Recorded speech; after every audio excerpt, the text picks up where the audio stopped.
हार्दिक स्वागत आहे आजच्या या आपल्या शनिवारच्या सत्संग कार्यक्रमामध्ये।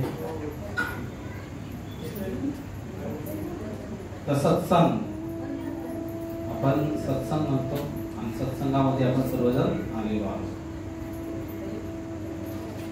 वेगवेगळ्या प्रकारचे संघ आहेत, त्यामध्ये सत्संग हा महत्वाचा आहे। सत्संगचा अर्थ काय हो? आपण सर्व सत्संग करतोय। सत्संग म्हणजे काय? कोणी सांगू शकेल व्याख्या काय? सत्संग चांगली संगत, ठीक आहे। अजून परम सत्याचा संगत, छान। आणखी काय सांगता येईल? सत्संग एका विचाराची माणसं एकत्र येतात, ठीक आहे। तर ते असं संघामध्ये पण येतात, पिणारे सगळे एकत्र येतात, एका विचाराची माणसं राहतात, सत्य बोलणारी माणसं एकत्र येतात। आणखी भगवंताला केंद्रबिंदू मानून, भगवंताला केंद्रबिंदू मानून एकत्र येतात, एकत्र संतांचा संवाद, संतांचा संघ आहे ना। तर सत्संगचे असे अनेक व्याख्या करता येतील। तर सत हा शब्द कुठे ऐकलाय का तुम्ही अजून? शाश्वत है ना, सत चित्त आनंद है ना। तर ते सत जे आहे, जे शाश्वत आहे, ती गोष्ट मिळवण्याचा प्रयत्न करणारी जी लोक आहेत, तर आता सगळ्यांचं वाक्य, सगळ्यांचं उत्तर एकत्र येते कसं? ते शाश्वत सत्य, ते परम सत्य, ते मिळवण्याच्या प्रयत्नामध्ये असणारे सर्व लोक जिथं एकत्रित येतात, तो म्हणजे सत्संग। अच्छा, हे सत्संग कधी चालू झाला? सत्संग केव्हापासून चालू आहे? अनादी काळापासून आहे का? अनादी काळापासून आपण सर्वजण येत आहोत है ना। आणि अनादी काळापासून तो परमेश्वर पण आहे, अनादी काळापासून आपण त्यांच्यापासून वेगळे झालेलो आहोत, आणि अनादी काळापासून हा सत्संग चाललेला आहे। परंतु या सत्संगाचा खरा उद्देश काय आहे? त्या परम सत्याचा शोध घेणे। कालावधी आता आपण ठरवायचा आहे किती कुणाला लागेल ते। तर हा सत्संग अनेक काळापासून चालू आहे, आणि आपण पाहतो की आपले जे संत महात्मा होऊन गेले त्यांच्या काळामध्ये पण। आणि सत्संग कुणासाठी आहे? आता दुसरा प्रश्न, सत्संग कुणासाठी आहे? इथं कुठं गाय दिसत नाही, म्हैस दिसत नाही, कोणते दिसत नाही, जीवात्माच आहे सगळे, है ना, सर्वांसाठी आहे। सत्संग कुणासाठी आहे? विशेष करून कुणासाठी आहे? मनुष्य प्राणी। मनुष्य प्राणीमध्ये कुणासाठी आहे?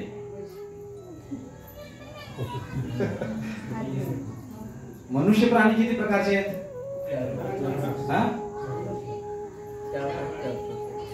वर्ण झाले। मनुष्याचे प्रकार किती आहेत?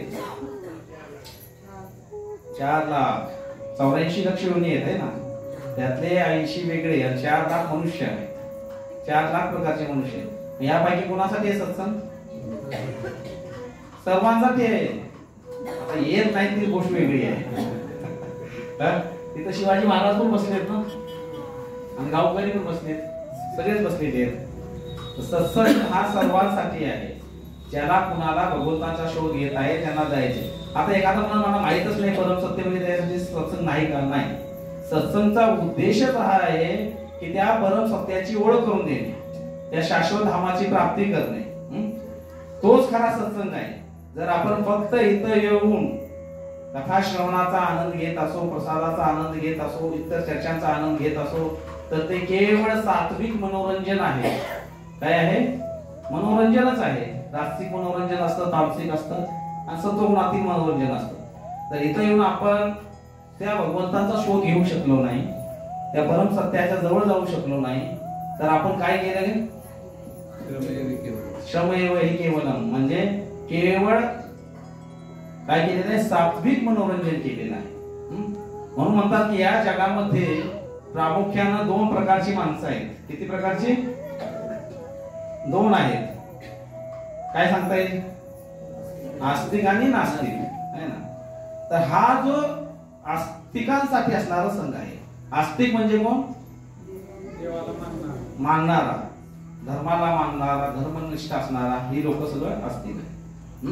आणि आस्तिक लोकांच्या मनामध्येच बघा, आस्तिक लोकांच्या मनामध्येच प्रश्न येतो. काय प्रश्न येतो? काय चाललंय, कशासाठी मी आलो इथं, एवढं मोठं दुःख कशासाठी आहे? असं कधी कधी वाटतं की जीवन जगायला सुरुवात नाही केली तर जीवन संपलं. वाटतं का नाही तुम्हाला?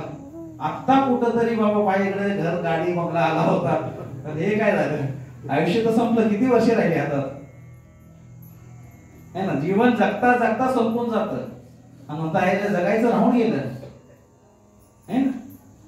तर हातातून जसं हातामध्ये आपण रेत घेतो, वाळू घेतो, तसं आहे जीवन. आहे सतत राहते, ते आपल्याला समजतं का? मूठ झाकलेलीच राहते आणि त्या मुठीतून कधी ती वाळू निष्ठून जाते लक्षात येत नाही. असं जीवन आहे. जीवन संपत चाललेलं आहे. आपल्या हातामध्ये किती वाळू अजून शिल्लक आहे आपल्याला माहित नाही, तरी संपणार आहे. म्हणून जो बुद्धिमान व्यक्ती आहे, जो ज्ञानी आहे, त्याच्या हृदयामध्ये प्रश्न येतात, आणि ते प्रश्न जे येतात त्यालाच म्हणतात अथातो ब्रह्म जिज्ञासा. तर सत्संगाची सुरुवात किंवा भक्तीची जी सुरुवात आहे ती याच प्रश्नाद्वारे आहे. श्रीमद भागवत मध्ये सुद्धा काय? अथातो ब्रह्म जिज्ञासा. आता ब्रह्म म्हणजे काय सांगा?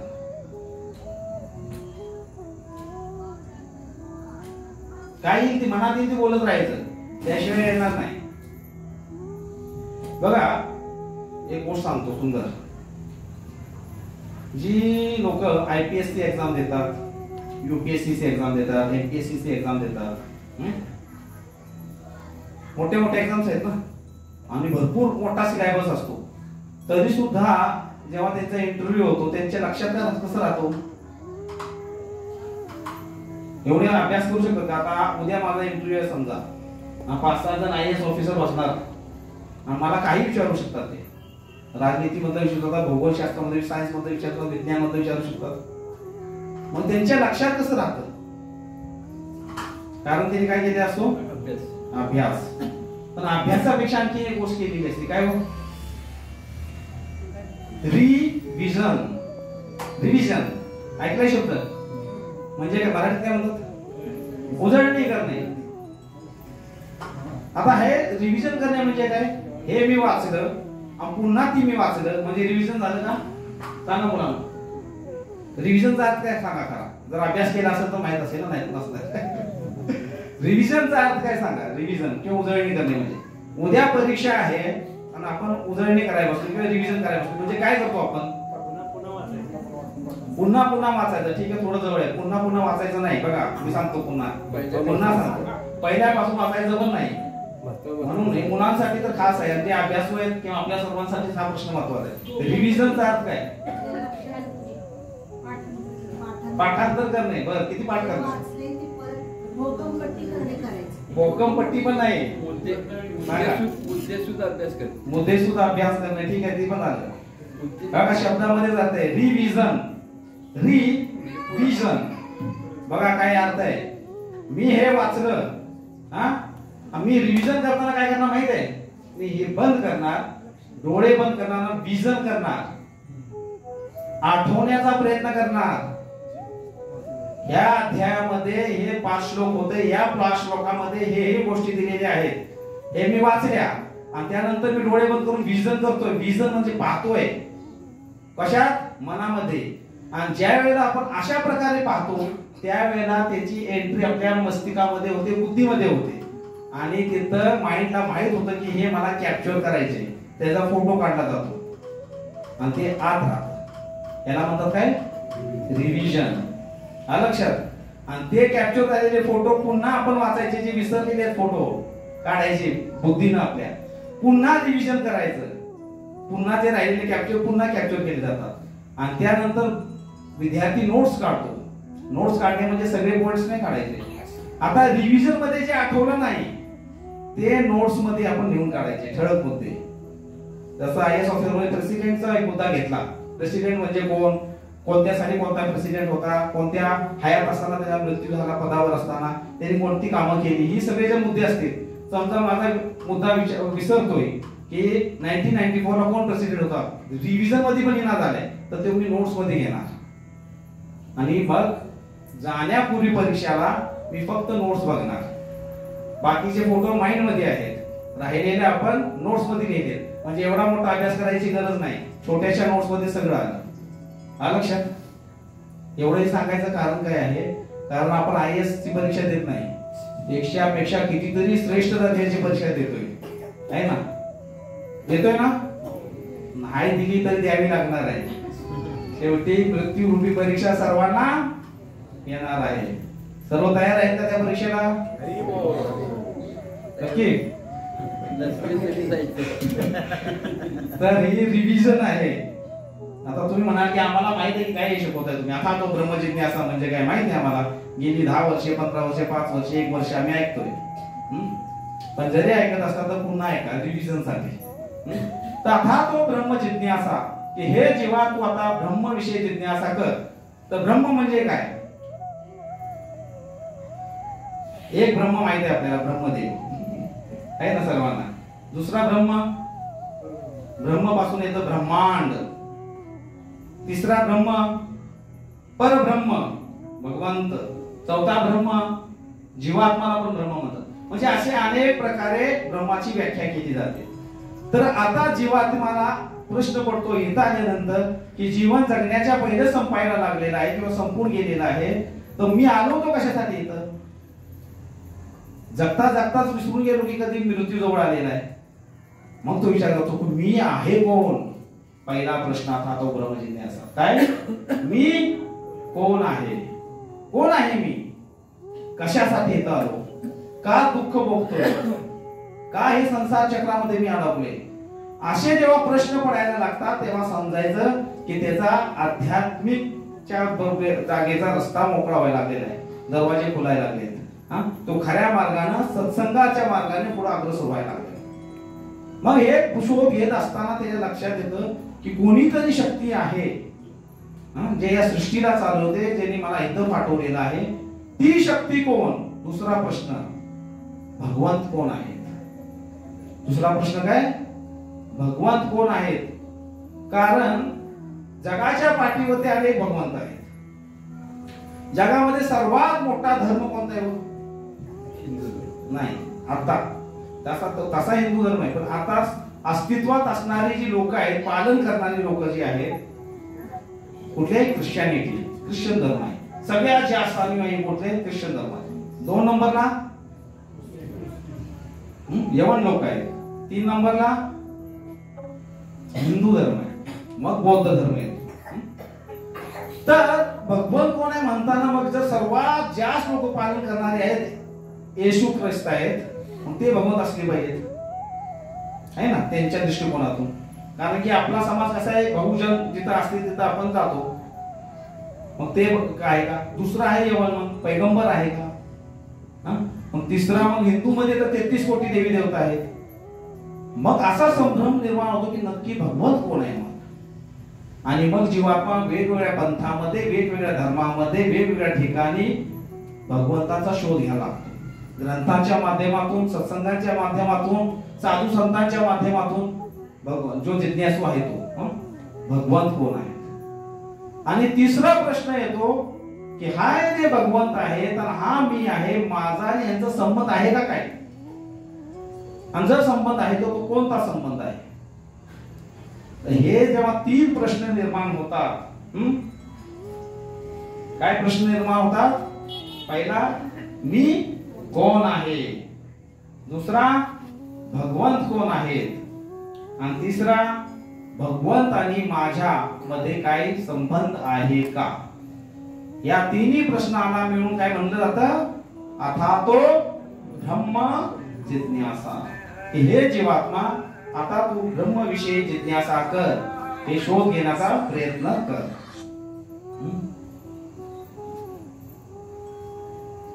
तर आजच्या सत्रामध्ये हे सर्व काही विषय थोडा विस्तृत आहे, त्यामुळे आपण पहिला प्रश्न घेणार आहोत. कोणता प्रश्न घेणार आहे आज आपण? मी कोण आहे. तुम्ही म्हणाले काय प्रश्न आहे? मी त्याची पार्श्वभूमी पहिलीच मांडलेली आहे. आपल्याला शोध घ्यायचा आहे, मी कोण आहे. आमचे गुरु महाराज फार सुंदररित्या सांगतात की ह्या जगामध्ये जर सर्वात मोठी समस्या आहे तर ती आहे आयडेंटिटी क्रायसिस. म्हणजे लोकांना माहीतच नाही की मी कोण आहे. बघा किती सोपा प्रश्न आहे. खरं विचारला तर आपण लगेच सांगू शकतो मी कोण आहे. पण महाराज म्हणतात या जगातील मूळ समस्या ही आहे की लोकांना माहित नाही की मी कोण आहे. आणि म्हणून सर्व दुःखाचं मूळ कारण काय आहे? मी कोण आहे हे माहित नसणे. हे सर्व मुळात दुःखाचं मूळ कारण आहे. आयडेंटिटी क्रायसिस आहे. तर मी कोण आहे? तर यापैकीच मी एक असणार आहे. किती लक्षवणी आहेत? 84 लक्षवणी आहेत. त्यातले 80 लाख गेले बाजूला, कारण की 4 मध्ये मी बसेन नाही ना. 4 मध्ये बसणार ना, अजून कुठं मागे जाणार आहे? तर मनुष्य योनीमध्ये आहे.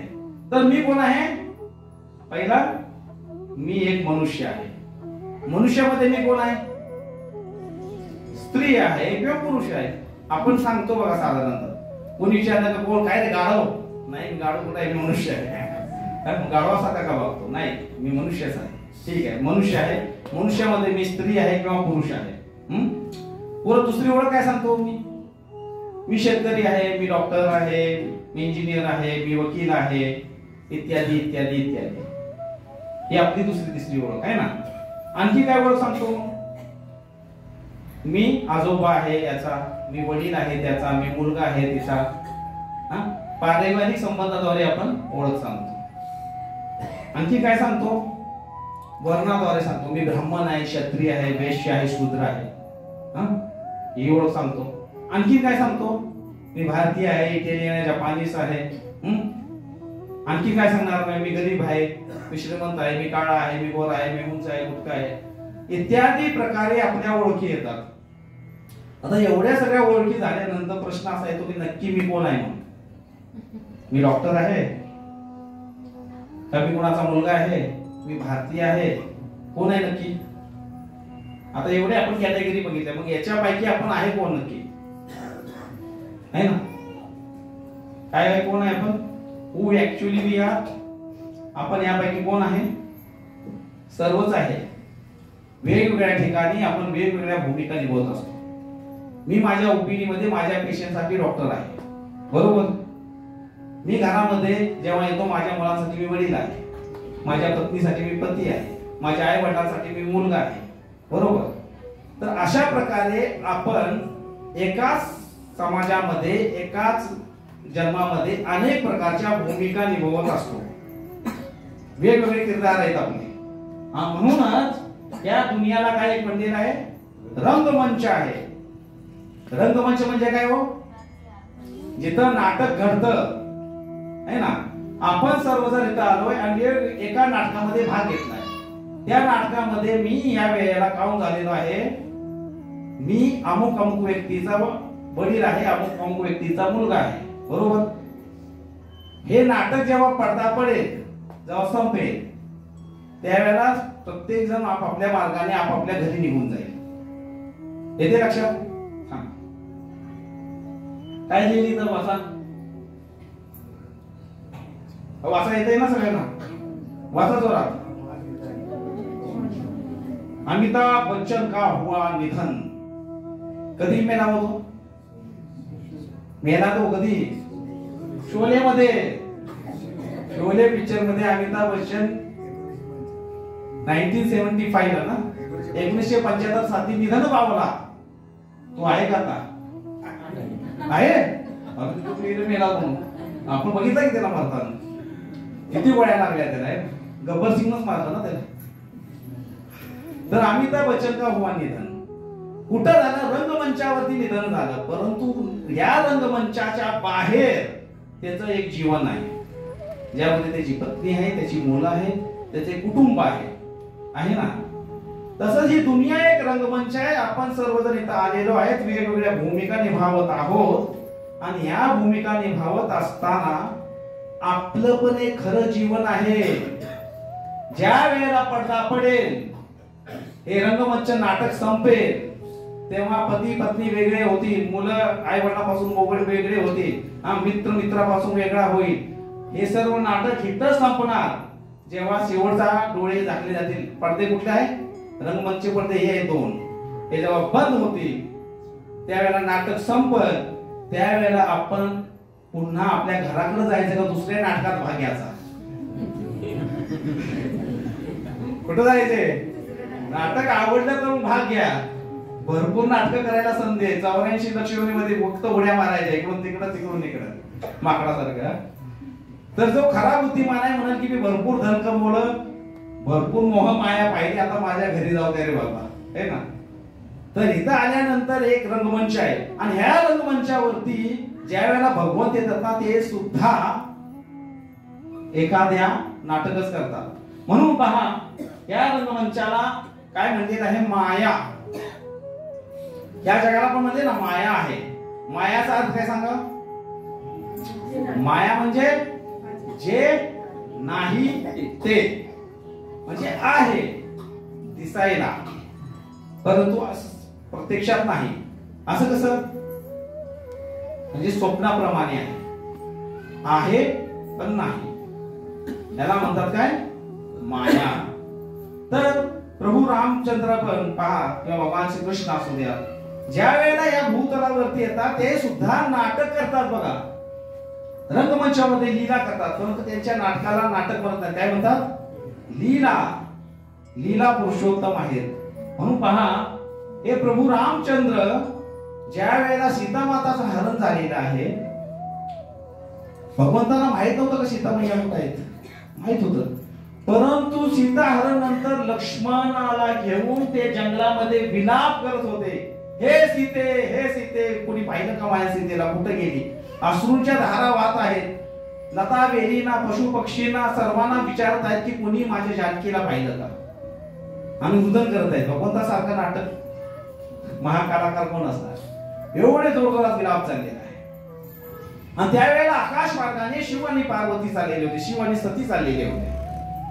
कुठून आले होते ते महेंद्र पर्वतावरती रामकथा ऐकायला श्रवण करायला गेले होते. आणि तिथं कथा श्रवण केल्यानंतर सती आणि शिवजीने कथा श्रवण केलेली आहे.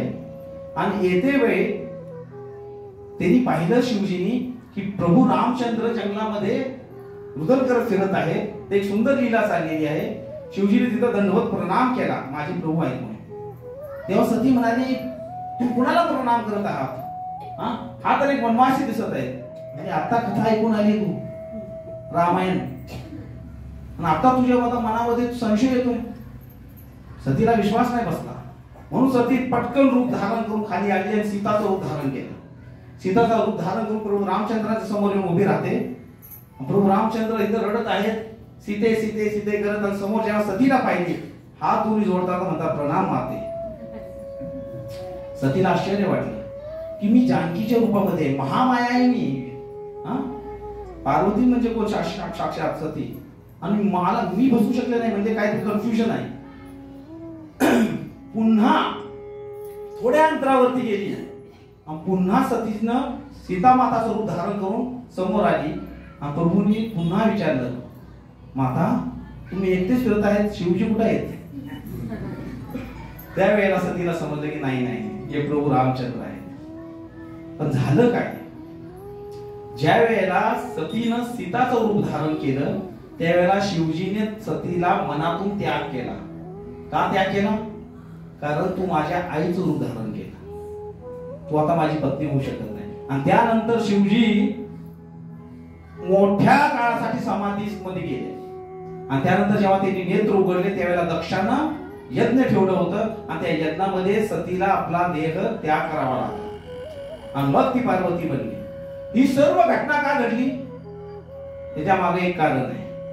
त्याच्या मागे एक कारण आहे, जेव्हा शिवजी आणि सती हे महेंद्र पर्वतावरती रामायण कथा श्रवण करायला गेले होते तेव्हा शिवजी ध्यानपूर्वक कथा श्रवण करत होते, श्रद्धापूर्वक कथा श्रवण करत होते. परंतु सतीची श्रद्धा कमी पडली, ध्यान कमी पडलं आणि म्हणून तिच्या मनामध्ये संशय आला. आणि हा संशय तिला कष्टदायक ठरला का नाही?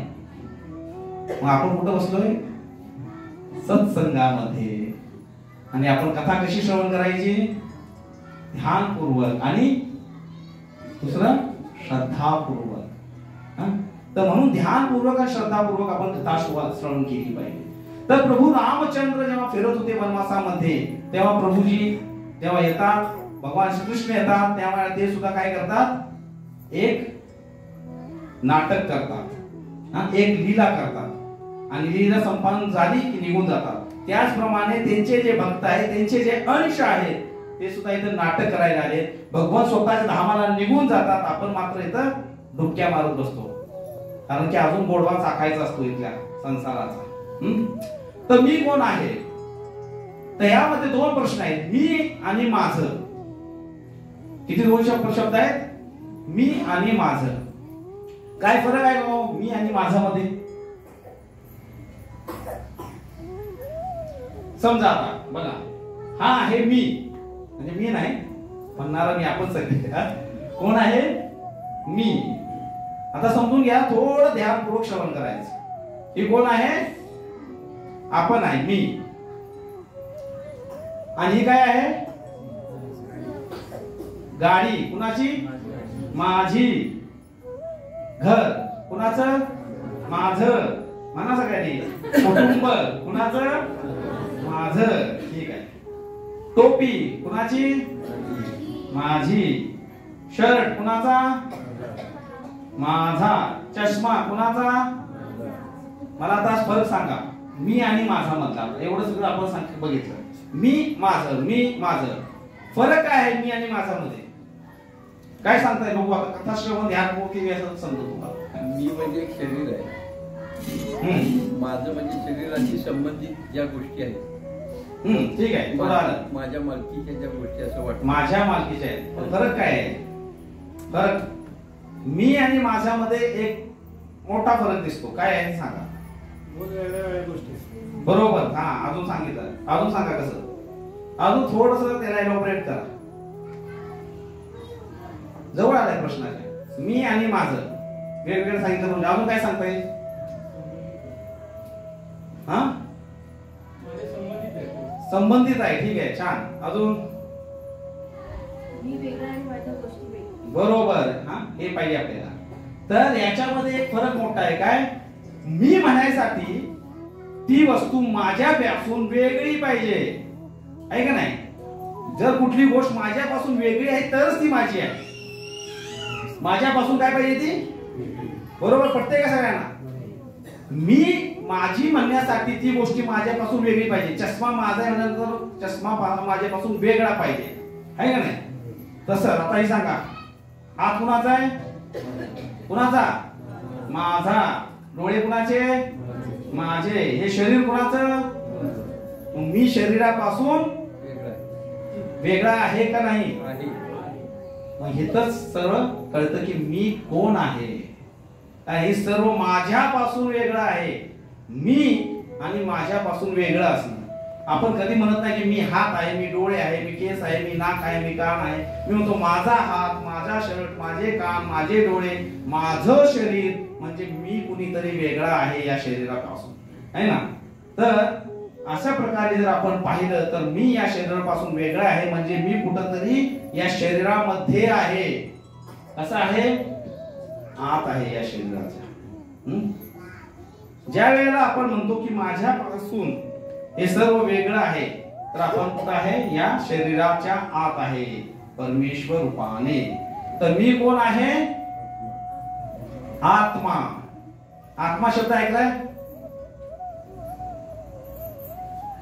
म्हणून पहा, भगवंत जेव्हा कुरुक्षेत्रावर युद्ध सुरू झालं, होणार होतं, त्यावेळेला अर्जुन पण गोंधळून गेलेला. अर्जुन हा भगवंतांचा परम भक्त, परम बुद्धिमान. आणि ज्या वेळेला त्यानं एवढं मोठे सैन्य पाहिलं, तेव्हा ते म्हणतात की हे केशव, हा रथ दोन्ही सेनाच्या मध्ये उभे करा, कारण मला पाहायचंय की माझ्या बरोबर युद्ध करायला कोण कोण आलेला आहे. आणि जेव्हा भगवंतांनी तो रथ दोन्ही सैन्याच्या मध्ये उभा केलेला आहे, तेव्हा अर्जुनाची दृष्टी पाहते की अरे हे माझे पिताश्री, पितामह भीष्म आहेत, तात आहेत माझे, ते द्रोणाचार्य आहेत, गुरुवर्य आहेत, ते कृपाचार्य आहेत, हा कृतवर्मा आहे, भाऊ आहे माझा. हे सर्व पाहतो आणि तो म्हणतो की अरे माझे सर्व नाते बंधू आहेत, ही सगळं माझी आहेत. कोण आहेत? सर्व माझे आहेत. आणि मी यांना कसं मारणार? आणि म्हणून भगवंतांनी पहिली ओळख करून दिली अर्जुनाला की हे अर्जुना, देहिनोस्मिता देहे कौमारं यौवनं जरा तथा देहांतर प्राप्ती धीरस्तत्र नामुयति. तर दुसऱ्या अध्यायामध्ये भगवंत सांगून टाकतात सरळ, तुझ्या दुःखाचं मूळ कारण हे आहे की तू स्वतःला देह समजत आहे, हे शरीर समजत आहे. देहिनोस्मिता देहे कौमारं यौवनं जरा तथा देहांतर प्राप्ती धीरस्तत्र नामुयते. जो धीर पुरुष आहे, जो बुद्धिमान व्यक्ती आहे, तो गोंधळून जात नाही. कशामुळं? देहांतरामुळं. जसा एक जीवात्मा एका शरीरातून बालकापासून युवकापासून म्हातारपणानंतर ही शरीर सोडतो, पुन्हा नवीन शरीर धारण करतो. हा, जसं आपण ही जुनी कपडे टाकून नवीन कपडे परिधान करतो, एवढे सुंदररित्या भगवंतांनी त्यांना हे ज्ञान दिलं. ह्याला म्हणतात काय? आत्मज्ञान. तर इथं बसलेली सर्व आत्मज्ञानी झाली. कशी? समजलं की आपण कोण आहे, आत्माविषयीचं ज्ञान मिळणं. आणि हे खरं आहे बरं का. आता एखादा चॅलेंज दे, कोणी पाहिलंय मेल्याशिवाय स्वर्ग दिसतं का? मग मरा. तर रिबर्थ म्हणजे पुनर्जन्म. एक 40 वर्षापूर्वी पुनर्जन्मावरती विश्वास ठेवणारी लोक जगाच्या पाठीवरती 5 ते 7% होती. किती? 5 ते 7%. आज 50 वर्षानंतर पुनर्जन्मावर विश्वास ठेवणाऱ्या लोकांची संख्या 70 ते 80% वर आली. का? कारण अनेक अशा घटना लोकांनी पाहिल्या. एक डॉक्टर आहे, त्यांनी 2000 केसेस नोंदवले पुनर्जन्मावरच्या. कशा प्रकारच्या घटना घडलेल्या आहेत. आपल्या इस्कॉन मध्ये पण घटना घडली. हे आहेत रत्नावली माताजी. या रत्नावली भक्ती चारू स्वामी महाराजांच्या शिष्य आहेत. यांना अचानक स्वप्न पडायला लागली. आता ही कथा फार मोठी, मी शॉर्ट मध्ये सांगतो तुम्हाला, नाहीतर मी कोण राहून जाईल. तर यांना स्वप्न अशी पडायला लागली की त्यांना दृष्टांत दिसू लागले.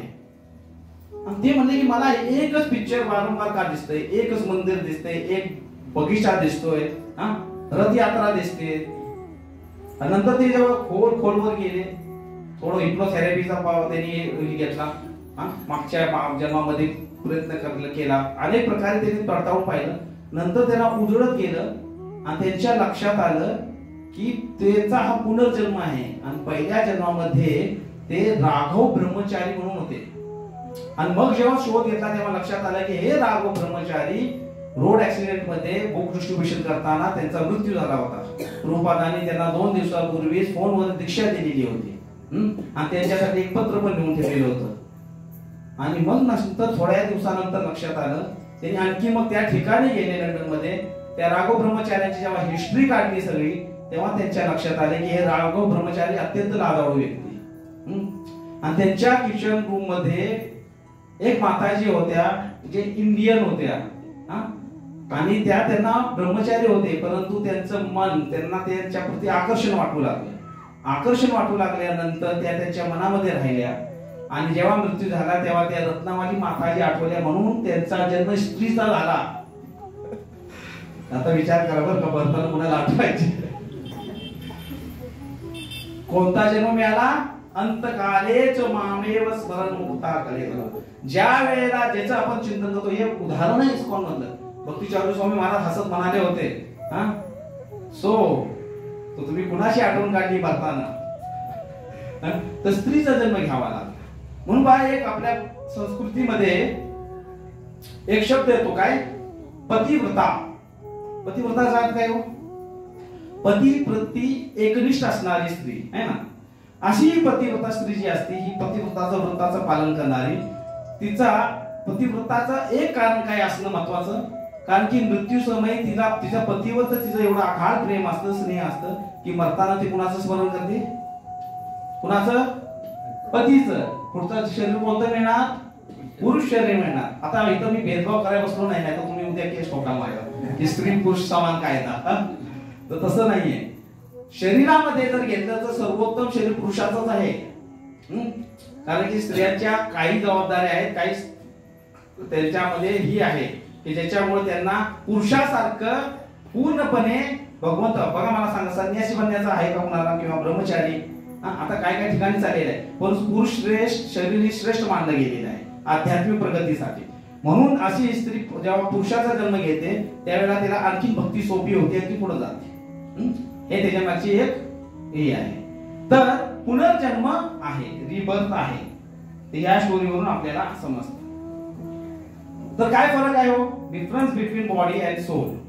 शरीर आणि आत्मा जर आपण पाहिलं तर आत्मा म्हणजे काय? आपण आत्मा बऱ्याच ठिकाणी पाहतो. जसं या शरीराला पण आत्मा म्हणतात, माहितीये? म्हणून एक शब्द येतो काय? आत्महत्या केली है ना. म्हणजे कुणाला मारलं? ते ना शरीराला मारलंय. म्हणून माइंडला म्हणजे मनाला पण आत्मा म्हणतात. शब्द येतात काय? कशाला आत्मा मारायचा? म्हणजे काय? मन मारायचं. आणि एक आत्मा आहे ज्याला सर्वांनाच भीती वाटते रात्रीच्या 12 वाजता. तर असे अनेक प्रकारचे आत्मा आहेत. तर हे आत्मा हे समजून घ्या. तर आपल्याला समजून घ्यायचे की आत्मा म्हणजे काय. तर आत्माचं जे श्वेताश्वतर उपनिषदामध्ये सांगितलेलं आहे बघा. बालाग्रशत भागस्य शतदा कल्पतस्य च भागो जीवस्य ज्ञेय सचिंत कल्पते. आत्माचा आकार कसा आहे ते सांगितलंय. हा एक केस घेतला डोक्यावरचा. किती घेतला?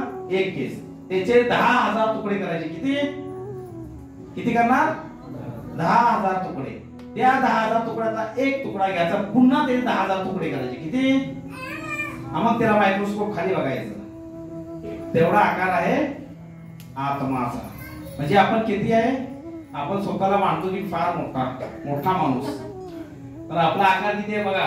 तिथे दिले केशाग्रहदस भागस्य. 10,000 भाग जर केले केशाच्या, त्याचा पुन्हा 10,000 भाग केले, एवढा आपला आकार आहे. तरी आत्म्याचा आकार आहे. स्वभाव कसा सांगितलेला आहे? भगवान म्हणतात अर्जुनाला की नैनम छिद्दति शस्त्राने, की बाबा हा आत्मा जो आहे त्याला शस्त्राद्वारे खंडन क्रिया करू शकत नाही, अग्नीद्वारे त्याला जाळू शकत नाही, पाण्याद्वारे त्याला भिगू शकत नाही, किंवा वायूद्वारे त्याला सुकू शकत नाही. हा असा आत्मा आहे. म्हणजे थोडक्यात आत्मा हा सच्चिदानंद आहे, शाश्वत आहे. तो कधीही मरत नाही. आत्मा हा कधीही मरत नाही. आणखी काय सांगितलेलं आहे? आत्मा म्हणजे काय? त्याचा स्वभाव सत, चित्त आणि आनंदमय आहे. तर हे आहे आत्माचा स्वभाव. कसा आहे आत्मा? शाश्वत आहे, ज्ञानवान आहे आणि ब्लिसफुल आहे, आनंदमय आहे. हे आत्माबद्दल सांगितलं. हे लक्षात ठेवा बरं का, पुढे आपल्याला फायदा होणार आहे. दुसरा प्रश्न काय आहे? शरीर. शरीर कसं आहे हो? अच्छा, शरीर किती प्रकारचे आहेत हे झाले बरेच वेळेला. सांगा, उजळणी, रिव्हिजन सांगा. शरीर आपल्याला असणार नाही. मी एवढी नाही ठरत. शरीर. अरे मी म्हणलं आता सगळं पटापटा बोलते. हा, असं बोलायला पाहिजे जरा. पूर्वीच आता सगळे पुढे बसत जावा याच्या जागेवर. किती प्रकारचे शरीर आहेत सांगा बरं. किती जणांना माहिती आहे 2 प्रकारचे शरीर आहेत? हात वर करा म्हणजे सांगतो मी. म्हणजे किती याला वेळ द्यायचा या प्रश्नाला. ज्यांना माहिती आहे 2 प्रकारचे शरीर त्यांनी हात वर करा. 2च माणसांना माहिती आहे. 2, 4, 5, 6 ठीक आहे. म्हणजे फक्त 30% लोकांना माहिती आहे. आपल्याला 2 शरीर आहेत. एक शरीर आहे ते दिसतंय का? त्याला स्थूल शरीर म्हणतात. आणि दुसरं एक शरीर आहे त्याला सूक्ष्म शरीर म्हणतात. ग्रॉस बॉडी आणि सेटल बॉडी. तर इथं जर पाहिलं हे दिसतं ते काय आहे? शरीर आहे, डोळ्याने दिसणार. त्याच्यात एक शरीर आहे मन, बुद्धी आणि अहंकार, त्याला सूक्ष्म शरीर. आणि त्याच्यामध्ये मग आपण जीवात्मा आहे बरं का. 2 शरीराच्या आतमध्ये असणारा हा जीवात्मा आहे. किती शरीर आहेत? 2 शरीर आहेत. इथं आता बघा दिसत तुम्हाला. जे पिवळा रंग दिसतोय ते कोण आहे? आत्मा आहे. त्याच्या बाहेर काय? इंटेलिजन्स, माइंड आणि इगो. ते 3 सर्कल आहेत. ते कोण आहेत? सूक्ष्म शरीर. आणि सर्वात बाहेर जे निळं दिसतंय ते कोणतं आहे? स्थूल शरीर, जे आपल्या शरीराला दिसतं, आपल्या डोळ्यांना दिसतं. बघा आता हे जे शरीर डोळ्यांना दिसतं त्याचं काय विशेषता आहे? आपण त्याला आपल्या डोळ्यांनी पाहू शकतो. पहिली विशेषता तर आहे ना. दुसरी काय आहे? कशापासून बनले ते? पंचमहाभूत. कोणते आहेत महाभूत हे सांगा जोरात. अग्नी, वायू, जल आकाश आणि काय राहिलं? पृथ्वी, भूमी राहिली. हा, आपलं शरीर कोणत्या तत्वापासून बनले? पंचमहाभूत. यामध्ये प्रधान तत्व कोणतं आहे? पंचमहाभूतामध्ये प्रधान तत्व कोणतं आहे आपलं? पृथ्वी, मिट्टी आहे ना, मातीपासून, म्हणून मातीमध्येच विलीन होणार आहे. सूर्यावरती गेला ना तुम्ही तर तिथं प्रधान तत्व अग्नी आहे. तर पंचमहाभूत आहे त्याप्रमाणे शरीर असतं. आणि हे शरीर जे आहे ते 6 प्रकारच्या त्याच्यामध्ये बदल घडतात. कोणते बदल घडतात तो सांगा? जन्म. हे शरीर जन्म घेतं का? घेतं. त्यानंतर जन्म घेता या शरीरामध्ये काय होतं? वाढ होती. वाढ झाल्यानंतर थांबतं, ते वाढतच जात नाही. त्यानंतर थोडं थांबतं, त्याला म्हणतात स्थिर होणे. स्थिर झाल्यानंतर काय होतं? प्रजनन करतं, उत्पत्ती करतं. त्यानंतर काय होतं? उत्पत्ती केल्यानंतर आता ढासळायला लागलं, 40 आली. मग खाली काय होतं? शीन होतं. आणि लास्टला काय होतं? शेवटी 6वा बदल संपून जातं. शरीर बरं का, आपण नाही. कोण संपतं? हे 6 गोष्टी कुणामध्ये घडतात? शरीरामध्ये. कुणामध्ये? माझ्यामध्ये घडतात का? मी कोण आहे? कन्फ्युजन नाही ना काय? म्हणून बा यक्ष प्रश्न विचारला होता युधिष्ठिर महाराजांना. आश्चर्य काय आहे? तर काय सांगितलं होतं की मृत्यू जगातलं सर्वात मोठं आश्चर्य. ही फार सुंदर कवाली आहे बरं का. ह्याच्यामध्ये फार सुंदर सांगितलंय बघा की हे 6 बदल सगळ्यांना घडणार आहे. त्यामध्ये बघा काय म्हणलंय, हे ऐकलं असं तुम्ही. मौत सबको आनी है, कौन इससे छूटा है, तूफान नहीं होगा ये ख्याल झूठा है. मृत्यू सगळ्यांना येणार आहे. येणार आहे का कोणी वाचणार आहे? नाही. आणि पुढे बघा काय, सांस टूटते ही सब रिश्ते टूट जाएंगे, बाप माँ बहन बीवी बच्चे छूट जाएंगे, तेरे जितने हैं भाई वक्त का चलन देंगे, छीन कर तेरी दौलत 2 गज कफन देंगे. बरोबर है का? जिनको अपना कहता है सब ये तेरे साथी हैं, कब्र है तेरी मंजिल और ये बाराती है. हे जीवनाचं सत्य आहे. सांस टूटते ही सब रिश्ते टूट जाएंगे. रंगमंच का पडदा पडला खाली एकदा, हे डोळे झाकले की सर्व नाती संपली, पिक्चर समाप्त. आता दुसऱ्या पिक्चरची तयारी करायची. असं आहे. तर हे शरीराबद्दल आहे. आणि दुसरं आपण पाहतो, दुसरं शरीर कोणतं आहे? सूक्ष्म शरीर, या सगळं बॉडी म्हणतात. ह्याच्या काय ह्याचे विशिष्ट आहे की ह्याला आपण पाहू शकत नाही. कुणी मनाला पाहिले का? बुद्धीला पाहिले का? अहंकाराला पाहिले का? नाही. तर ही मन, बुद्धी आणि अहंकारापासून बनलेलं आपलं हे शरीर आहे. मनाचं काम कार्य बघा सांगा. मन काय करतं? Thinking, willing, feeling. विचार करतं, अनुभव करतं, आणखी काय करतं? इच्छा करतं. 3 गोष्टी आहेत. बुद्धीचं कार्य काय? बुद्धी काय करते सांगा? त्याला काय म्हणतात? चांगला आणि वाईट मधला भेद करणाऱ्या बुद्धीला काय म्हणतात? विवेक. विवेक, सतसत विवेक. विवेक किंवा बुद्धी ही डिस्क्रिमिनेट करते what is good, what is bad. हे कुणामध्ये असते बुद्धी? म्हणून हे मनुष्यामध्ये आहे जास्त करून. प्रगत बुद्धीचं लक्षण काय आहे की त्याला भेद कळतो. संग काय आहे, असत्संग काय आहे, सत्संग काय आहे हा भेद कळतो. आणि म्हणून म्हणतात की बुद्धिमान व्यक्तीच केवळ सत्संगामध्ये येतो. आज कोरेगावची जनसंख्या किती आहे सांगा मला? त्यापैकी किती जण इथं आकर्षित होतात? खरं ज्ञान जे आहे, जे श्री प्रभुपादांनी आपल्याला दिलेलं ते ग्रहण करण्यासाठी बुद्धिमानच लागतो व्यक्ती. असं म्हणलं जातं की तुमच्या वरच्या कंपार्टमेंट मध्ये काहीतरी पाहिजे, त्याशिवाय इथे येणार नाही तुम्ही. जर एक मोकळा असेल डबड किंवा बटाटे भरले असतील तर इथे येणार नाही तुम्ही. म्हणून थिंकिंग, विलिंग, फिलिंग हे मनाचं कार्य आहे. आणि चांगलं आणि वाईट याचा भेद करणे हे बुद्धीचं कार्य आहे. आणि अहंकाराचं काय हो? अहंकार म्हणजे काय? अहंकार किती प्रकारचे? 2 प्रकारचे आहेत. एक आहे खरा अहंकार आणि एक आहे मिथ्या अहंकार. कसं? अहंकार म्हणजे अस्तित्व, प्रेझेन्स किंवा ओळख, अहंकाराची व्याख्या आहे. म्हणून आपण म्हणतो अहंकारी आहे. अहंकारी आहे म्हणण्याचा अर्थ आहे स्वतःला तो जास्त प्रखरपणे मांडतोय. जेव्हा व्यक्तीस मीपणा दाखवतो किंवा मी माझं दाखवतो त्याला म्हणतात आपण अहंकारी आहे ना. तर खरा अहंकार काय आहे? आपलं खरं स्वरूप म्हणजे आपला खरा अहंकार. जीवाचा खरा स्वरूप काय आहे?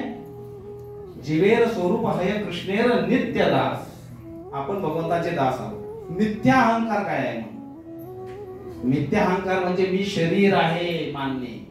लक्षात येत आहे? जेव्हा आपण आपली ओळख सांगतो की मी डॉक्टर आहे, मी इंजिनियर आहे, मी अमुक आहे, मी तमुक आहे, त्यावेळेला मी मिथ्या अहंकाराला प्रदर्शित करतो. कुणाला प्रदर्शित करतोय? मिथ्या अहंकाराला. पण खरा अहंकार त्याच्या पाठीमागे आहे. ज्या वेळेला हा खरा अहंकार आपल्या समोर येतो त्यावेळेलाच आपण खऱ्या अर्थाने आपल्या सत्संगाकडे लागतो किंवा आपली खरी ओळख समोर येते आणि त्यावेळेला आपण भगवंताला आकर्षित करू शकतो. जोपर्यंत हे मिथ्या अहंकार पुढे भगवान दिसत नाही, हा मिथ्या बाजूला झाला आणि खरा समोर आला की मग भगवंत प्रकट होतात. आणि प्रेत आत्मा ती चालले ना आपल्या विषयी. हा पण दिसत नाही डोळ्यानं, दिसतो का? नाही दिसेल. बऱ्याच वेळेला प्रश्न येतो बरं का, भूत प्रेत असतात का? असतात का? सायन्स म्हणतं नसतं. असतं का नसतं? असतं ना. विश्वास आहे सगळ्यांचा? किती जणांनी पाहिलेत? पाहिलेत का नाही? हात वर करा. किती जणांनी पाहिलेत भूत? अहो तुमच्या आजूबाजूला बसली सगळी भूतच आहेत. पाहिले नाही पण अनुभव आहे. अनुभव पण आहे, पण ही बाजूला बसलेली पण बाबा भूतच आहे सगळी. मामेव अंश जीवलोक जीवभूत सनातन. फक्त जिवंत आहेत, मेल्यानंतर ही पण भूतच आहेत. म्हणून ज्या वेळेला हे शरीर सुटतं त्यावेळेला जे शरीर राहतं आपल्या बरोबर, जेव्हा जीवात्मा या शरीरातून बाहेर येतो त्याला उपाधी मिळते. त्याला म्हणतो कोण? प्रेत. प्रेत म्हणजे अशरीरी, ज्याला शरीर नाही असं व्यक्तित्व म्हणजे प्रेत आहे ना. तर ही स्पेशल बॉडी आपल्याला दिली जाते. ती बाकी जाऊ दे, हे वेगळा विषय आहे थोडा. तर हा आत्मा आहे म्हणजे आपण आहे. आता जे आपण आहे आपण प्रवास करतो. कुठं प्रवास करतो? दोन ठिकाणी. एक तर या शरीरामध्ये प्रवास करतो जन्मापासून ते म्हातारपणापर्यंत. दुसरा प्रवास आहे शरीरापासून शरीरापर्यंत. कसा बघा? पहिला प्रवास कुठून सुरुवात झाला? जन्मापासून कुठपर्यंत गेला? मृत्यूपर्यंत. म्हातारा होऊन पुन्हा दुसरं शरीर. हे झाला शरीरातील प्रवास. तर आत्माचा प्रभाव कसा आहे? शरीरातून शरीरापासून, शरीरातील शरीरातच, आणि एका शरीरापासून दुसऱ्या शरीरापर्यंत. आणि हा दुसरा पुन्हा बॉडी टू बॉडी, शरीरापासून शरीरापर्यंत. किती आहे ते? 84 लक्ष योनीमध्ये आपला प्रवास आहे. तर हा जो प्रवास आहे शरीरातून शरीराकडे, त्यालाच म्हणलेला आहे काय? पुनरपि जननम पुनरपि मरणम पुनरपि जननी जठरे शयनम यह संसारे बहुदुस्तारे कृपया पारे पाहि मुरारे भज गोविंद गोविंद भज मूढ मते. कुणी लिहिलं हे? शंकराचार्यांनी. कधी लिहिलं? बघा, हे श्लोक माहित असणं फार गरजेचं आहे. सांगा सगळ्यांना आलं पाहिजे बरं का, सगळ्यांना.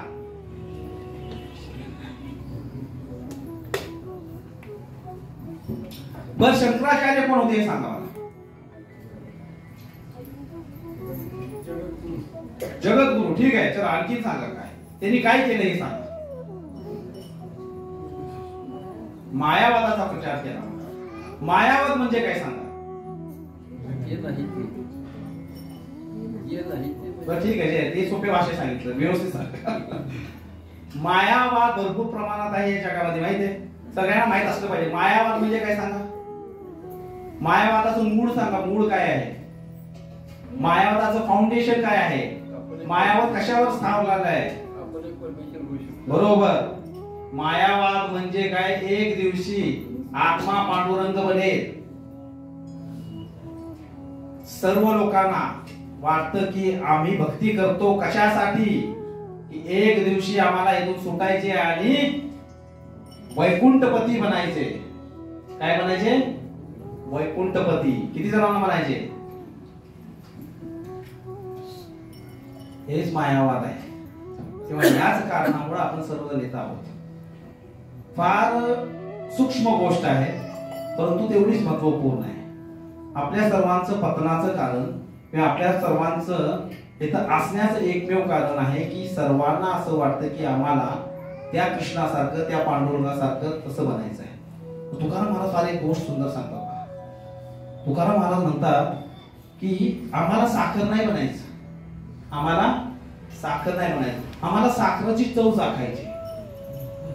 काय म्हणतात? आम्हाला साखरेची चव चाखायची. म्हणून भगवान म्हणतात साखरेची चव तुम्ही का चाखणार एकटीच? मला पण चाखायची. तर तुम्ही स्वतः साखर आहात, कशी चाखणार? मग भगवंताने खूप विचार केला आणि साखरेची चव चाखण्यासाठी भगवान स्वतः साखर जे होते ते आता चाखण्यासाठी स्वतः गौरसुंदर म्हणून आले आणि ते या कलियुगामध्ये आलेले आहेत. तर भक्ती किंवा भक्ताचा महिमा एवढा मोठा आहे की भगवंतांना पण हेवा वाटतो भक्त करण्याचा. तर भक्त म्हणजे कोणी साधारण गोष्ट नाही, लक्षात ठेवा. म्हणून भगवान सर्व काही देतात, जे मागल ती देणार. तर ज्यावेळेला तुम्हाला भगवंताला तुझी भक्ती पाहिजे त्यावेळेला भगवान थांब जरा, विचार करू दे, तू त्या पात्रताचा आहे का, योग्यता आहे का? का विक्रेती स आत्मना भक्त्योभ्यो भक्त वस्तलः. ज्या वेळेला मी माझी भक्ती एखाद्याला देतो त्यावेळेला मी त्याला विकला जातो, त्याच्या घरी चाकरी करतो. म्हणून भगवान भक्ती कोणाला देत नाही. तर हा जो श्लोक आहे तो शंकराचार्यांनी नेला. त्यांनी मायावादाचा प्रचार केला होता.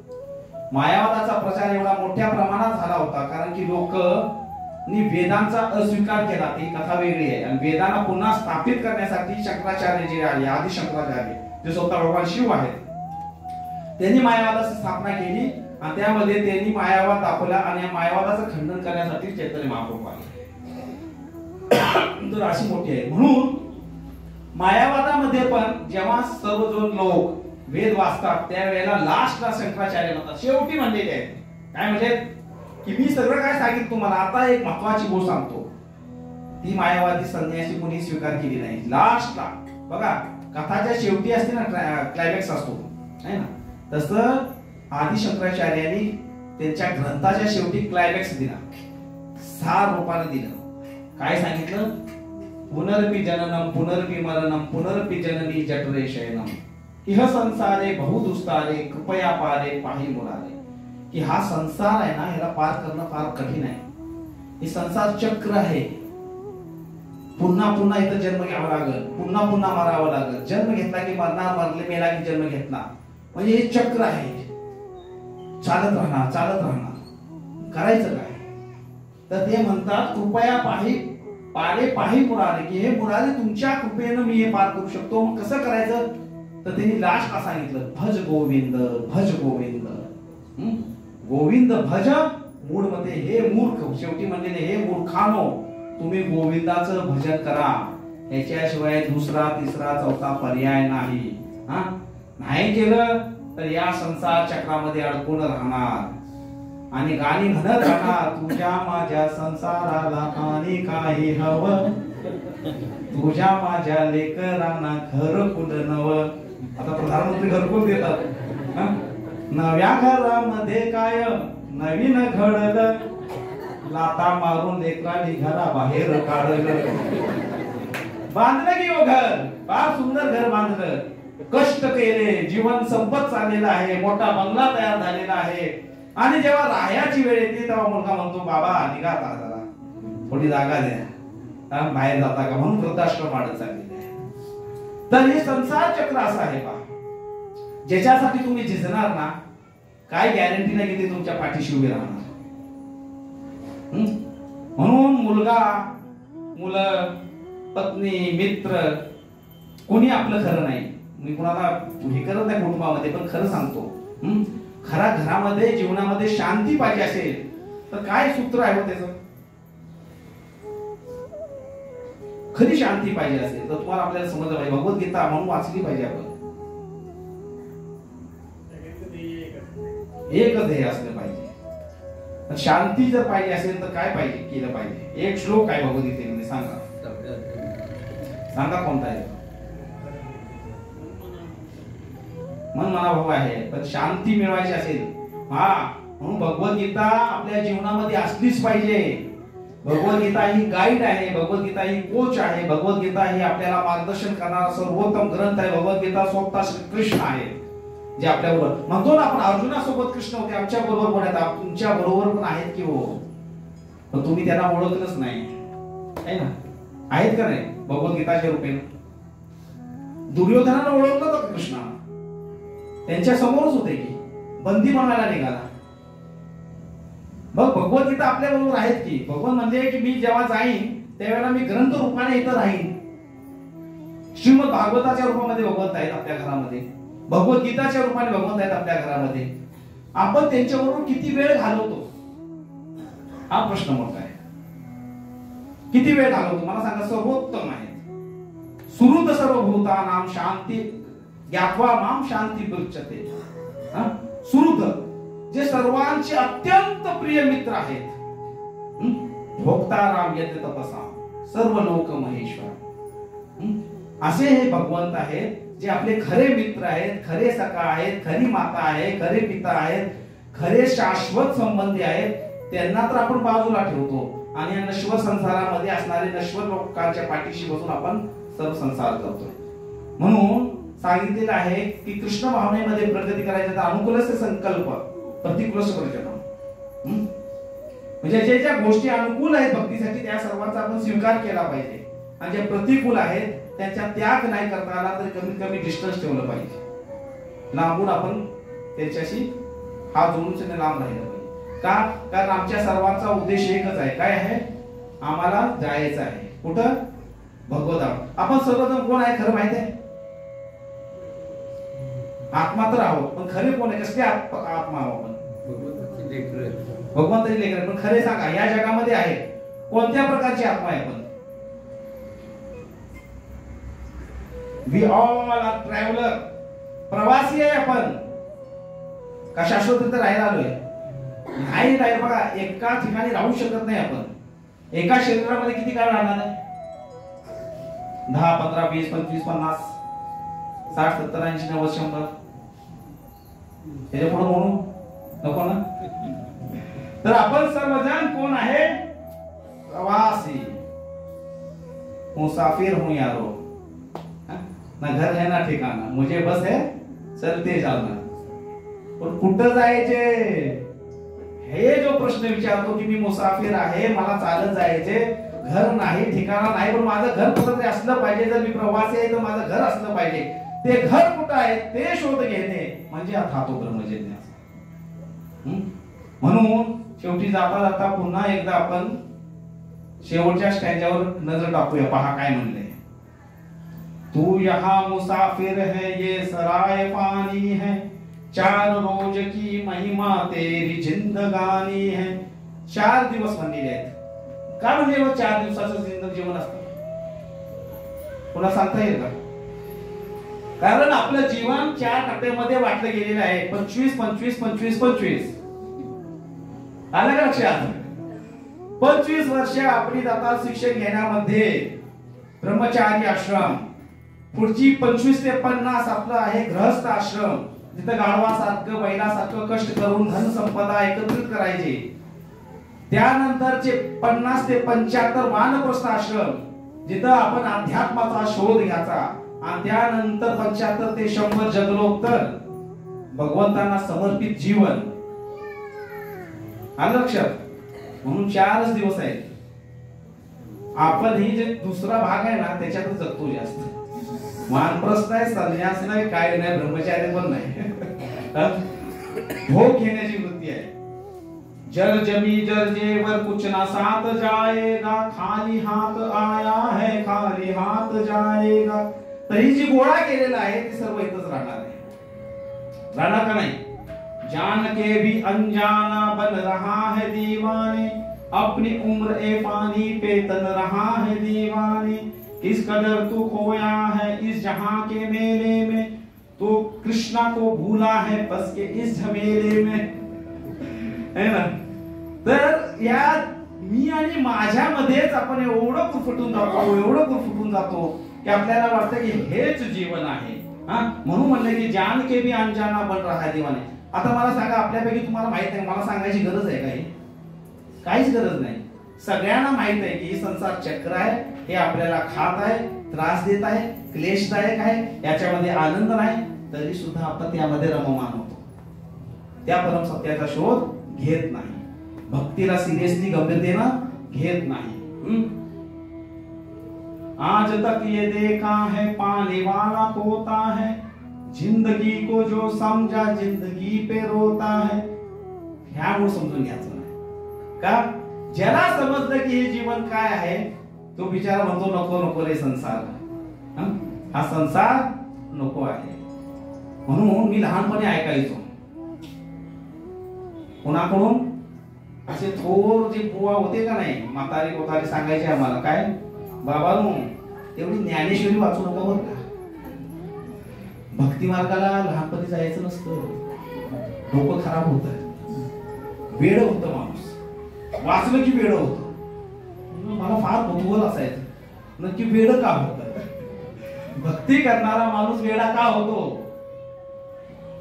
का वेडा होतो? कारण तो या संसारातून विरक्त होतो.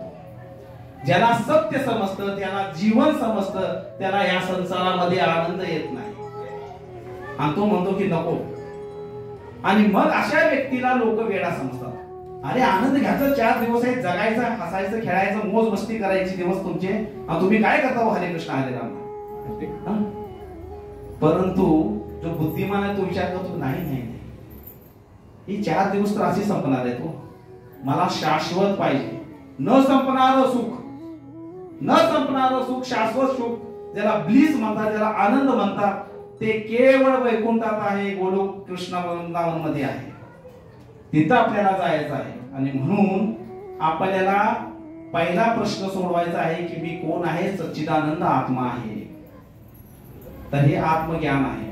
आता एवढं सांगितल्यानंतर पण उद्यापासून आपलं तेच मागचे होणार सुरुवात आहे ना. तर सांगायचा उद्देश काय आहे की 2 शब्द आहेत. एक आहे आत्मज्ञान. आत्मज्ञानचा अर्थ काय आहे? आत्माविषयी ज्ञान असणे, आत्माविषयीची माहिती असणे. ती आपण घेतली ना. आत्मा कसा आहे, त्याचा स्वभाव कसा आहे, त्याचा आकार कसा आहे, तो दिसतो कसा, सगळं आपण पाहिलं. तर आपल्याला आत्मज्ञान झालं. दुसरा शब्द आहे आत्मसाक्षात्कार. काय म्हणतात? आत्म साक्षात्कार, रिव्हेल होणं, प्रकट होणं. ह्याचा अर्थ काय? तो व्यक्ती ते ज्ञान घेतल्यानंतर त्याप्रमाणे वागतो. कसा वागतो? त्या स्तरावर मी माझ्यासाठी किती वेळ देणार आणि मी माझ्या शरीरासाठी किती वेळ देणार, मी माझ्यासाठी काय करतो आणि मी माझ्या शरीरासाठी काय करतो, ह्याचा जेव्हा तो भेद करायला लागतो त्यावेळेला तो आत्मसाक्षात्कारी म्हणतो. ज्या वेळेला हे समजतं त्याला की मी सच्चिदानंद आत्मा आहे, मी भरकटलेलो आहे, मी चुकलेलो आहे, मी इथं दुःख भोगतोय, मी इथं कष्ट भोगतोय, मला त्या परमेश्वराशी नातं जोडायचे, संबंध जोडायचे, त्या परमेश्वराला शोधायचे, त्याच्याकडे जायचे, त्यासाठी काय काय लागणार आहे ते सर्व करायची मी तयारी दाखवतो. त्यावेळेला तो आत्मसाक्षात्कार स्तरावर येतो. तर आपण कायम इथं नाही राहिलं पाहिजे, आपलं स्तर वाढत गेला पाहिजे.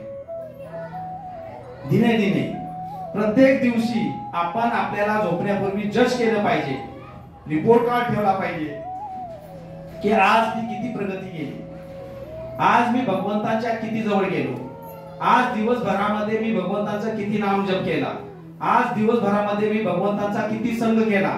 भगवंत आहेत ना सगळ्यांकडे? मी सांगितलंय आता कुठे आहेत, कशा रूपात आहेत?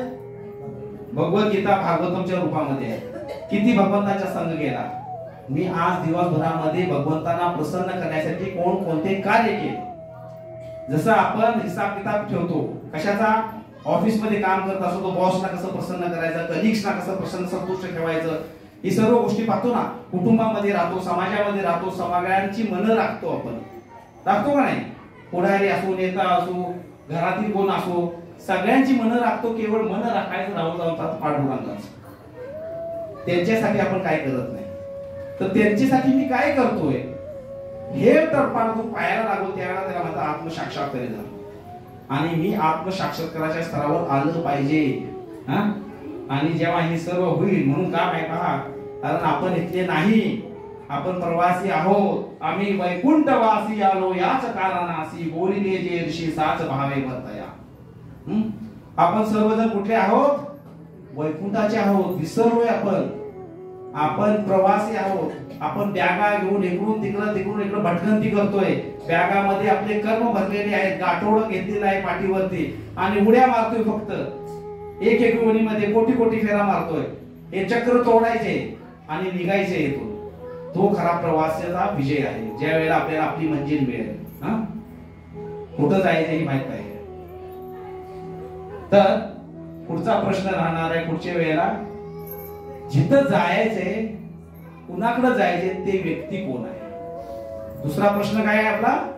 भगवंत कोण आहे, हे आपण पुढच्या वेळेला पाहणार आहोत. तर आता शेवटचे 5 मिनिटांमध्ये एवढी आपण जी चर्चा केली, त्याच्यावर कुणाचा काही प्रश्न असेल तर विचारू. सर्वांना पहिला माझा प्रश्न, सर्वांनी ध्यानपूर्वक श्रवण केलं का? ऐकू ना झाले मला? ध्यानपूर्वक श्रवण केलं, श्रद्धापूर्वक श्रवण केलं, मग ठीक आहे. आता याचा तुम्ही जे हो म्हणला त्याचा आता रिझल्ट बघायला आपण. प्रश्न काय आहे का? हा बोला. सांगितलं सीता गेल्यावर राम जानकी फिरत होता. म्हटलं की शिव आणि सती रामायण ऐकून आली. रामायण आधी घडलं का? रामायण ही प्रत्येक कल्पामध्ये घडतं. ब्रह्मदेवाच्या ब्रह्मदेवाचा एक दिवस म्हणजे एक कल्प म्हणलं जातं. काय म्हणलं जातं? एक कल्प. एका कल्पामध्ये 1000 चतुर्युगी असतात. एक चतुर्युग म्हणजे सतयुग, द्वापार, त्रेता आणि कलियुग. मग ब्रह्मदेवाच्या एका दिवसामध्ये 1000 वेळा सतयुग येतो, 1000 वेळा त्रेतायुग येतो, 1000 वेळा द्वापार, 1000 वेळा कलियुग. तर ही रामायण केवळ आता घडली असं नाही. जी रामायण आपण कथा ऐकतो ना, ती 24व्या चतुर्युगामध्ये घडली होती. 28वी चतुर्युगी झाली. कितवी? 28वी. ह्या चतुर्युगामध्ये रामायण नाही घडलं. या चतुर्युगामध्ये कृष्ण लीला घडली आणि त्यानंतर गौरसुंदर भगवान प्रकट झाले. कल्प कल्प प्रति प्रभू अवतरे. तुलसीदासजी काय म्हणतात? प्रत्येक कल्पामध्ये भगवंत येत राहतात. ब्रह्मदेवाच्या एका दिवसामध्ये एकदा भगवंताचं प्राकट्य आहे. म्हणून रामायण अनादी काळापासून आहे. कृष्ण लीला अनादी आहे. असं आहे ते.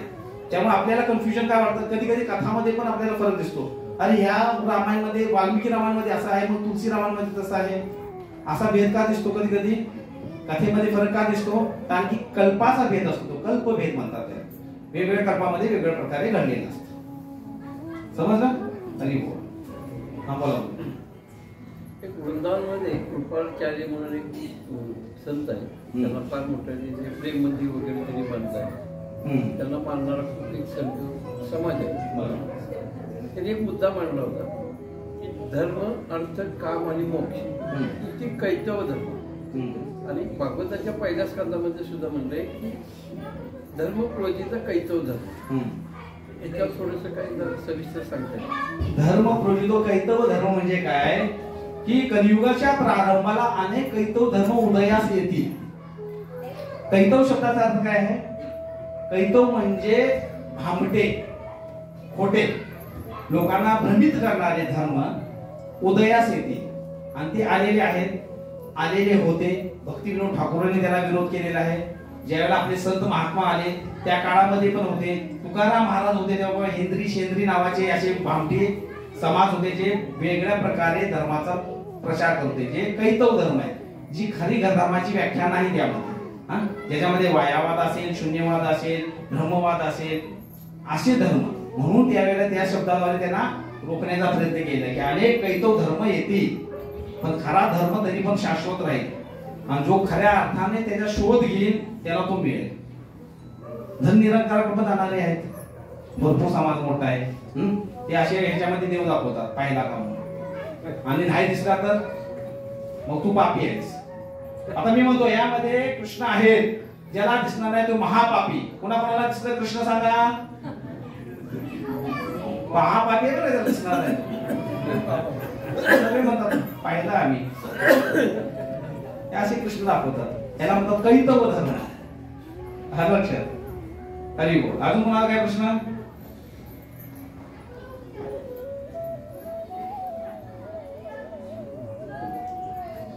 तर सर्व आत्मज्ञानी झालेले आहात तुम्ही. आता आत्मसाक्षात्कार व्हायचं राहिलेलं आहे. तर आत्मज्ञानी बऱ्याच वर्षापासून आहात. हा बोला. आपण कुठे प्राथमिक शाळेचं टेंडर माझ्याकडे आहे, कुठेही गेलं ना तर एक स्मशानभूमी असते गावात. कुठल्याही गावाच्या बाहेर अशी स्मशानभूमी असते. त्या स्मशानभूमीच्या वरती तुकाराम महाराज असे वैकुंठाला निघाले असे ते चित्र आहे. काय प्रतीक काय? सिंपल आहे. तुकाराम चरित्र ऐकलं तुम्ही मागच्या तुकारामांचं घेतलं, त्यामध्ये एक साधा सोपा संदेश आहे. त्याचे तुकोबा गेले तसे तुम्हाला पण जायचे. जिथं येणारी लोक असतात ना तिथं त्या प्रेताला जातात त्या शरीराला, आणि नंतर तिथं पाहतात आम्ही जातो आमच्या गावा, आमचा राम राम घ्यावा. यांनी तर राम राम घेतला, हा कुठे गेला माहित नाही, पण कमीत कमी तू तर वैकुंठाला ये, हा संदेश आहे. पण आपण ती पाहत नाही. तुकाराम महाराज म्हणले नाही की मी एकटा जाणार आहे.